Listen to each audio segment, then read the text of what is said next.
बिस्मिल्लाहिर्रहमानिर्रहीम। अस्सलाम वालेकुम डियर पेरेंट्स एंड स्टूडेंट्स, कैसे हैं आप लोग। Welcome to remedy pack for covid learning losses. आज हम लेक्चर 2 में हैं और हमारा वीक 1 ही चल रहा है अभी ऑफ कंप्यूटर क्लास 2 का। और हमारा जो आज का थीम है वो है पार्ट्स ऑफ कंप्यूटर। तो चलिए ये देखते हैं हमारा आज का SLO क्या है। हमारा आज का SLO है students will be able to define the functions of different parts of a computer. आपको याद होगा पिछले लेक्चर में हमने क्या डिस्कस किया था। पिछले लेक्चर में हमने पढ़ा था कि how to identify and which are the basic parts of the computer. तो आज हम उन्हीं पार्ट्स के फंक्शंस को पढ़ेंगे और आप इस काबिल हो सकेंगे कि आप इसे डिफाइन कर सकें, आप बता सकें। ठीक है, तो ठीक है बच्चों, अभी हम देखते हैं कि हमारा सबसे पहले करने का काम क्या है। पिछले लेक्चर में हमने यही किया था, हम थ्रू आउट द कोर्स हम यही काम कर रहे होंगे कि सबसे पहले आप आपके रेमेडी पैक का आज का जो रेमेडी पैक है वो ओपन करेंगे। आज का आपका पेज नंबर 25 है, ठीक है। और इसके ऊपर आप देखेंगे कि ये जो SLO हमने अभी डिस्कस किया है, ये SLO आपकी बुक में कौन से पेज के ऊपर लिखा हुआ है, आप वो पेज नंबर यहाँ पे लिखेंगे और किस टॉपिक के अंडर है आप यहाँ पे उसका टॉपिक का नेम लिखेंगे। ठीक हो गया। तो आइए आप देखते हैं कि हम ये SLO एक्चुअली है क्या और ये जो बेसिक पार्ट्स हैं कंप्यूटर के, इनके फंक्शंस क्या क्या होते हैं। पार्ट्स का तो आपको पता चल गया है, आज हम फंक्शंस डिस्कस कर रहे होंगे। तो सबसे पहले हमारे पास माउस है, ठीक है। माउस के कौन कौन से फंक्शंस होते हैं। सबसे पहले यह है कि mouse is used to give instructions to computer. जब आप माउस को ऐसे स्क्रॉल कर रहे होते हैं, ये इसका स्क्रॉलर है, मैंने बताया था पिछले लेक्चर में भी। इसका यहाँ पे एक बटन है, इसको प्रेस करेंगे और यहाँ पे एक बटन है लेफ्ट और राइट में, ठीक है। इसके दो बटन होते हैं लेफ्ट और राइट। आप इसके थ्रू पेज के ऊपर या आपका जो कंप्यूटर की स्क्रीन है उसके ऊपर कहीं पे भी क्लिक करते हैं तो इसका मतलब है आप कंप्यूटर को इंस्ट्रक्शंस दे रहे हैं। किसी चीज़ को ओपन करते हैं, क्लोज करते हैं या पेज को अप डाउन करने के लिए आप इसे स्क्रॉल करते हैं तो इसका मतलब है आप कंप्यूटर को इंस्ट्रक्शंस दे रहे हैं। ठीक है, हम माउस को कंप्यूटर को इंस्ट्रक्शंस देने के लिए इस्तेमाल करते हैं। ठीक है, और माउस हमने यूज़ कैसे करना है, एक छोटी सी टिप है, वो ये है कि इसके थ्रू आप एक कंप्यूटर का इसका माउस पैड होता है माउस के लिए प्रॉपर, जिसके ऊपर माउस को रख के अगर आप यूज़ करेंगे तो इजीली मूव करेगा। तो आपने हमेशा माउस पैड के ऊपर ही माउस को यूज़ करना है। ये नहीं कि आप नीचे ज़मीन के ऊपर रख के या कालीन के ऊपर रख के करेंगे तो उससे माउस ख़राब होगा और वो सही तरह से प्रॉपर वर्किंग नहीं करेगा। ठीक है, हमारा दूसरा जो पार्ट है वो है कीबोर्ड। और कीबोर्ड क्या करता है, कीबोर्ड भी बेसिकली ये भी इंस्ट्रक्शंस देने के लिए ही काम आता है। ये हम इसके थ्रू भी कंप्यूटर के इंस्ट्रक्शंस दे रहे होते हैं। माउस में हम ये है कि हम किसी जगह पे क्लिक करके या किसी चीज़ को ओपन या क्लोज करके इंस्ट्रक्शन दे रहे होते हैं। इसमें हमारे पास बटन्स होते हैं, हम टाइपिंग के जरिए कंप्यूटर के साथ इंटरेक्ट कर रहे होते हैं। आप ये समझे कि हम कंप्यूटर के साथ बातचीत कर रहे होते हैं। हम अपनी बात कंप्यूटर को इसके थ्रू, माउस के थ्रू और कीबोर्ड के थ्रू समझा रहे होते हैं, एक आसान अल्फाज में अगर हम इसको डिस्कस करें तो। ठीक है, ये इंस्ट्रक्शंस देने के लिए के काम आता है। दूसरा, इसके ऊपर बटन्स होते हैं जिसे हम कीज कहते हैं। और तीसरा इसका ये है कि इसका कैरेक्टर ये है कि इट हैज़ 101 और 104 कीज। आपके पास आपके क्लासरूम के अंदर या जो आपका कंप्यूटर लैब है वहाँ पे जो आपको कीबोर्ड मिलेगा, आप उसको जाके बटन्स को एक दफ़ा काउंट करिएगा कि आपके पास जो कीबोर्ड है उसकी कितनी कीज़ है। ठीक है, या तो 101 होंगी या 104 होंगी।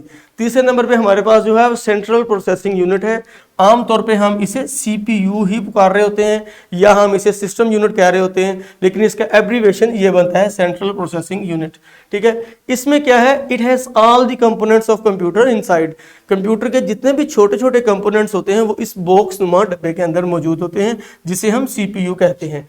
ठीक है, उसके बाद है कि we can call it the brain of computer, क्योंकि कंप्यूटर के तमाम कंपोनेंट्स जो हैं वो इसके अंदर मौजूद होते हैं तो हम इसको कंप्यूटर का ब्रेन कह सकते हैं, क्योंकि कंप्यूटर को ये CPU ही एक्चुअली रन कर रहा होता है। आप जो भी इंस्ट्रक्शंस दे रहे होते हैं वो CPU के अंदर ही आ रही होती हैं। ये पूरे प्रोसेस को हम इंशाल्लाह अगले लेक्चर्स में देख रहे होंगे। और चौथे, इसके बाद है it has 2 types of casing. ऐसा एक तो ये केसिंग ये स्टैंडिंग में है, इसे हम वर्टिकल कहते हैं, इसे हम टावर भी कहते हैं। ठीक है, दूसरी है डेस्कटॉप केसिंग। वो आप टेबल के ऊपर आप इस तरह से इसे रख देते हैं या आपने इस तरह का आपके क्लास उसके लैब के अंदर शायद इस तरह के कंप्यूटर मौजूद होंगे, इस तरह के CPU भी मौजूद होंगे, इस तरह के भी मौजूद होंगे।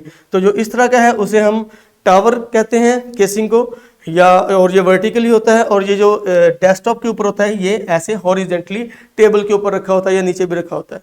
ठीक है, ये दो टाइप्स होती हैं इसकी। उसके बाद मॉनिटर्स पे आते हैं, जो हमारा चौथा जो मेन पार्ट है बेसिक कंप्यूटर का। मॉनिटर्स क्या करता है? It shows the instructions given by the user. User कौन है? यहाँ पे हमारे लिए एक क्वेश्चन आपके माइंड में रेज हो सकता है कि यूजर कौन है। हर वो इंसान या हर वो स्टूडेंट या हर वो टीचर जो कंप्यूटर को उस वक्त यूज कर रहा है। फर्ज करें मैं इस वक्त किसी कंप्यूटर को यूज कर रहा हूं, तो मैं इस वक्त उस कंप्यूटर का यूजर हूं। जब आप कंप्यूटर लैब के अंदर मौजूद होते हैं तो आप जिस कंप्यूटर को यूज कर रहे हैं तो आप उसके यूजर हैं। ठीक है, आप इंस्ट्रक्शंस दे रहे हैं तो आपकी इंस्ट्रक्शंस यहाँ पे शो हो रही होंगी, जो आपने कंप्यूटर की इंस्ट्रक्शंस होती हैं। ये एक्चुअली कीबोर्ड और माउस के थ्रू हम इंस्ट्रक्शंस देते हैं, ये हमें वो इंस्ट्रक्शंस दिखा रहा होता है। ठीक है, और उसके बाद क्या करता है, हम जो इंस्ट्रक्शंस देते हैं या कंप्यूटर को जो काम करने के लिए कहते हैं, कंप्यूटर वो काम करके जो रिजल्ट देता है वो भी हमें मॉनिटर के थ्रू ही शो होता है। ठीक है, उसके बाद है इसकी दो टाइप्स होती हैं। मैंने पिछले लेक्चर में भी आपके साथ थोड़ा सा डिस्कस किया था कि मॉनिटर्स क्या होते हैं। मॉनिटर्स दो तरह के होते हैं, एक होते हैं CRT मॉनिटर्स और एक होता है LCD मॉनिटर्स। इसकी डिटेल जो है हम नेक्स्ट लेक्चर्स में देखेंगे, लेकिन मैं आपको बता रहा हूँ कि CRT मॉनिटर्स और LCD मॉनिटर्स होते हैं। इसकी दो टाइप्स हैं मेन। LCD मॉनिटर तो ये है, ये आपके घर में भी मौजूद होगा, आपके क्लासरूम के अंदर भी आजकल आमतौर पे ज़्यादातर यही यूज़ हो रहा है। लेकिन हम पहले इससे LCD आने से पहले हम जो मॉनिटर यूज़ करते थे वो कुछ इस तरह से होता था। ये टीवी नुमाया बॉक्स होता था, जैसे आपके घरों में पुराने टीवी पड़े होते थे उस तरह से होता था। तो हम इसे मॉनिटर कहते हैं, CRT मॉनिटर। ठीक हो गया। हमने जी कंप्यूटर के पार्ट्स देखे पिछले लेक्चर में। आज हमने देखा कि उन कंप्यूटर के पार्ट्स के फंक्शंस कौन कौन से होते हैं। ठीक है, तो आज हम देखते हैं कि हमारे लेक्चर 2 की जो एक्सरसाइज है वो हमें क्या कहती है, हम उसको किस तरह से सॉल्व करेंगे। ठीक है, सबसे पहले हमारे पास जो है वो क्वेश्चन है वो है एक्टिविटी। आप अपने रेमेडी पैक का जल्दी से पेज नंबर 25 ओपन करें ताकि आप भी इसे देख सकें।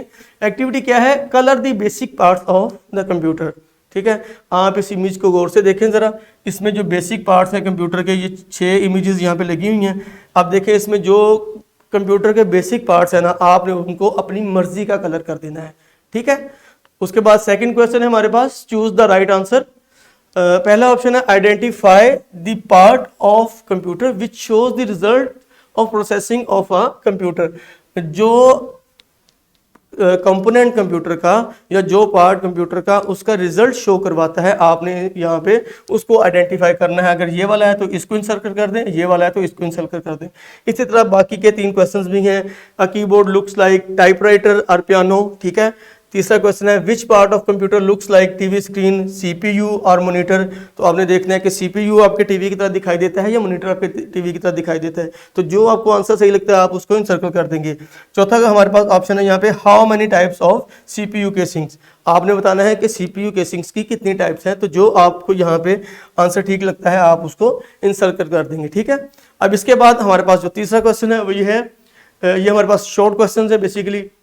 सबसे पहले है हाउ मैनी की does a standard keyboard, does a standard keyboard मतलब कि आपने ये बताना है कि एक स्टैंडर्ड कीबोर्ड के ऊपर कितनी कीज होती हैं। वैसे मैंने अभी इसी लेक्चर में बताया है आपको, तो आपने वो यहाँ पे स्टेटमेंट लिख देनी है। ठीक हो गया।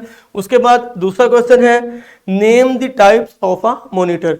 आपने यहाँ पे सिर्फ मॉनिटर की जो टाइप्स है ना वो आपने यहाँ पे लिखनी है, 1 है, 2 है, 3 है, जितनी भी आपने यहाँ पे सिर्फ उनके नेम्स लिखने हैं। उसके बाद तीसरा क्वेश्चन है what is the function of a mouse. आपने बताना है कि माउस का जो मेन फंक्शन है कंप्यूटर में वो क्या है। ठीक है, तो आज के लिए इसके बाद एक हमारे पास एक और एक्टिविटी मौजूद है पेज नंबर 54 के ऊपर। तो आप इसको देखेंगे, right any one function of computer parts. आप इस इमेज को देखें। ठीक है, ये 3 इमेजेस दी हुई हैं, एक माउस की है, दूसरी कीबोर्ड की है और तीसरी मॉनिटर की है। आपने इन तीनों का जो एक एक फंक्शन है ना, हमने 2-3 फंक्शन डिस्कस किए हैं, एक एक फंक्शन आप यहाँ पे लिख देंगे जस्ट। ठीक हो गया जी। तो आज के लिए इतना ही, इंशाल्लाह मिलते हैं अगले लेक्चर में। मुझे उम्मीद है आपको इसकी अच्छी तरह समझ आएगी और आप इसको प्रैक्टिस कीजिएगा। किसी चीज़ की समझ ना आए तो आप लेक्चर को दोबारा रिवाइंड करके देख सकते हैं, अपने पेरेंट्स से हेल्प ले सकते हैं और आपकी जो कंप्यूटर की बुक है वहाँ से हेल्प ले सकते हैं। तो इंशाल्लाह मिलते हैं अगले लेक्चर में। अल्लाह हाफिज़, अपना ख्याल रखिएगा।